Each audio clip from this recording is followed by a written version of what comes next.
L'objectif de cette activité, c'est de procéder à d'abord la vulgarisation de l'ARP, l'Agence sénégalaise de réglementation, donc depuis sa création, il y a juste un an.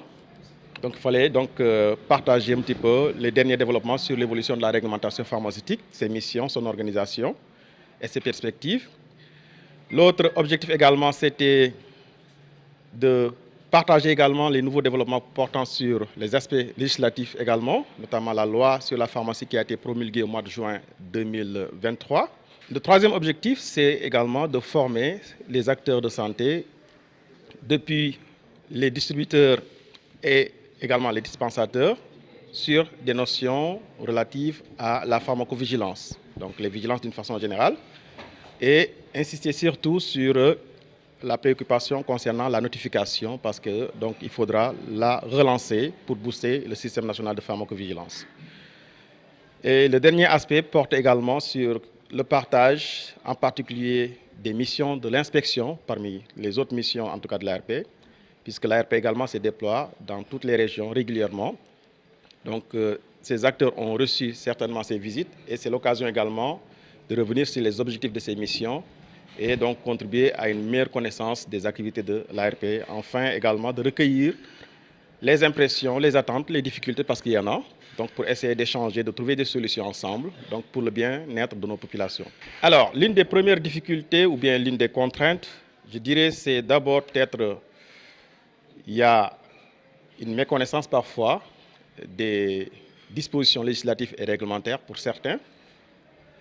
Il y a des difficultés également concernant les aspects logistiques, structurels même. Les moyens qui sont mis à leur disposition pour prendre en charge, en tout cas, la chaîne d'approvisionnement, notamment les médicaments et autres produits de santé. Les échanges également sur quels sont, en tout cas, les voies et moyens qui permettront, en fait, de solutionner ces difficultés également. Ça a été très constructif puisque, comme on l'a dit, il faut descendre sur le terrain, constater les réalités, échanger et rechercher ensemble également des solutions à proposer qui sont adaptées.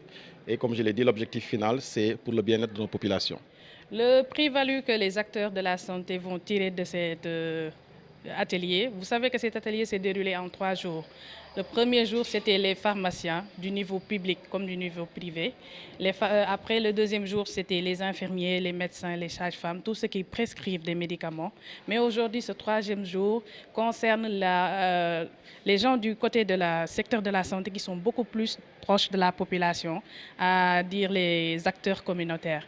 Je pense qu'à la sortie de cet atelier, ils seront beaucoup mieux imprégnés sur les lois et réglementations que l'ARP, depuis sa création en 2022, a mis en place, mais aussi permettre de connaître qu'est-ce que l'ARP, qu'est-ce qu'il fait et là où il veut amener le secteur pharmaceutique.